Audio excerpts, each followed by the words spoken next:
Guys কি বলবো, পিছনে এত সুন্দর লাগছে, এত সুন্দর এই মন্দিরগুলো। এই গাছের গোড়াতে বসে রবি ঠাকুর এই কবিতাটা লিখেছিলেন। তখনকার আমলের তাল গাছটা এখনো বেঁচে আছে।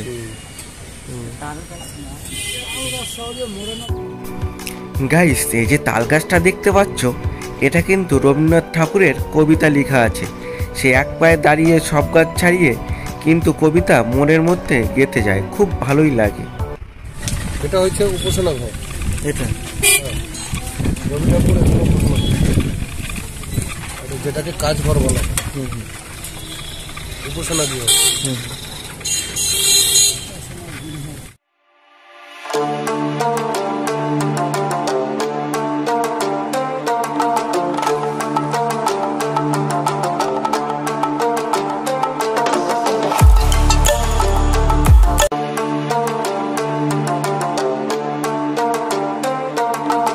কেমন লেগেছে?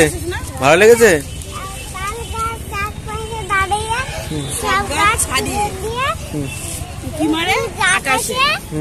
তারপরে তোর ভালো লেগেছে তাই বল, তোর কেমন লেগেছে?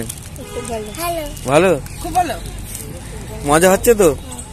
হ্যাঁ, ওই যে হলুদ বাড়িটা আছে, হ্যাঁ হ্যাঁ, রবি ঠাকুরের বাবা, রবীন্দ্রনাথ ঠাকুরের বাবা দেবেন্দ্রনাথ ঠাকুর ওখানে থাকতেন। এটাও না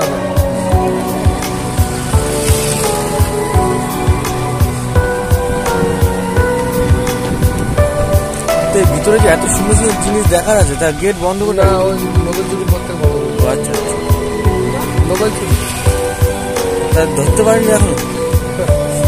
তাকে পুরস্কার করবে এত সিকিউরিটি থাকার পরে। এইটা হচ্ছে ছাতিম তলা। ছাতিম তলা এটা মেন এই ছাতিম তলা থেকেই শুরু হয়েছিল। ভালো করে দেখবে, মাঝে মাঝে ফেসবুকে দেখায়। হ্যাঁ হ্যাঁ, ছাতিম তলা মেন ওই যে ঘরটা, গাছটা, ছাতিম তলা গাছটা ওটা মরে গিয়ে আবার ওখান থেকে লাগানো হয়েছে। আমি সেটা বললাম না উনি ভাই, আগের দিন ছাতিম তলা যাবো।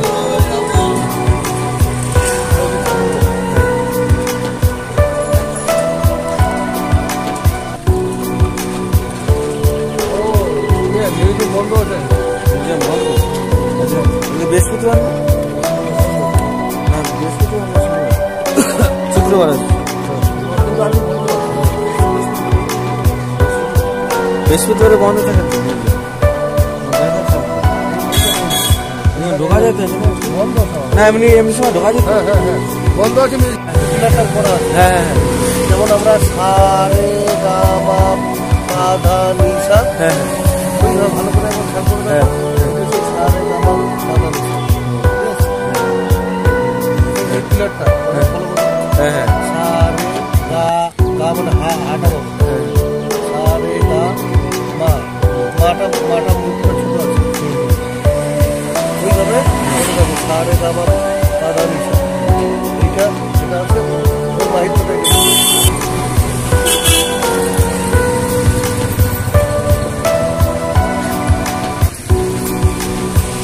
এটা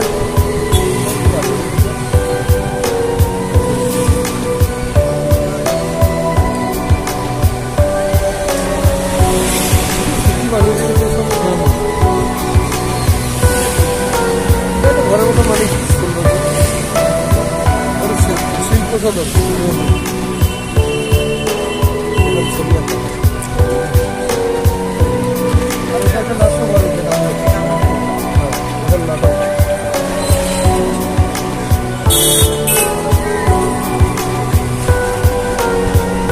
কুমোরপাড়ার গরু গাড়ি বোঝাই করার বলছি আমি,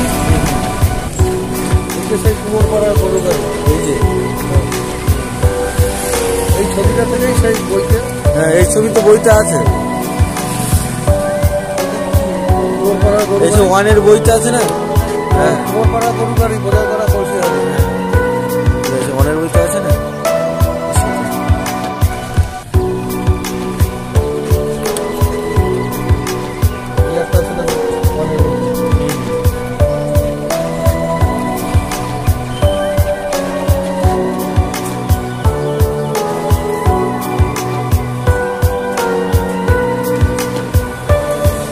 এইসব সিনারি এখন ট্রেনও দিচ্ছে। আমাকে এই যে মাঠটা দেখতে পাচ্ছ, এই মাঠে কিন্তু যারা মিউজিয়ামে এখানে থাকে তারা তারা এখানে খেলাধুলা করে। অনেক বাচ্চারা বোর্ডিংয়ে থাকে, হোস্টেলে থাকে, তারা এসে মাঠটায় খেলা করে। কিন্তু আমরা ভাবলাম যে মাঠের মধ্যে একটু ঘুরে বেড়াবো, কিন্তু আমাদেরকে ঢুকতে দিল না, সামনে গেট আটকানো আছে।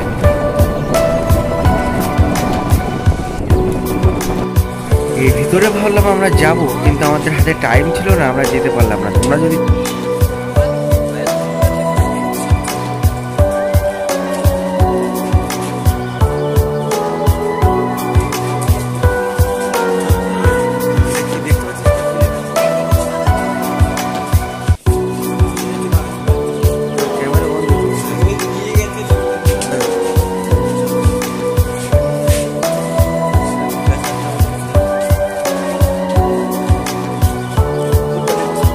তুলে নিই, ভালো আছিস তো?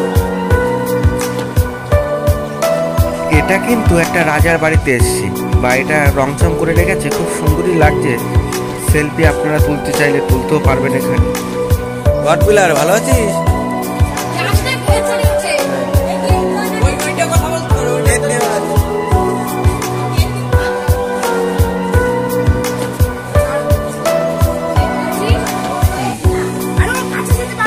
আরে যাস না,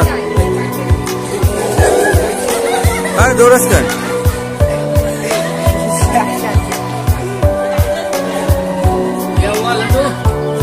গাইস কি বলবো, পিছনে এত সুন্দর লাগছে, এত সুন্দর এই মন্দিরগুলো। আমরা এখান থেকে বেরিয়ে যাচ্ছি, এখন অন্য জায়গায় যাবো, অজয় নদীতে। আমাদেরকে পুরোটা দেখাবো, দেখতে থাকবো, খুব ভালো লাগবে। গাইস এই যে দেখতে পাচ্ছ, শিব বাবা পার্বতী দাঁড়িয়ে রয়েছে ওখানে। কিন্তু আমরা ভাবলাম যে ভিতরে যাব, কিন্তু যেতে পারলাম না, মনের মধ্যে খুব খারাপই লাগলো। তা আজকে এই পর্যন্ত। যদি তোমাদেরকে ভালো লেগে থাকে লাইক, কমেন্ট, শেয়ার। আমার ছোট্ট ভাইয়ের ছোট্ট চ্যানেলটা সাবস্ক্রাইব।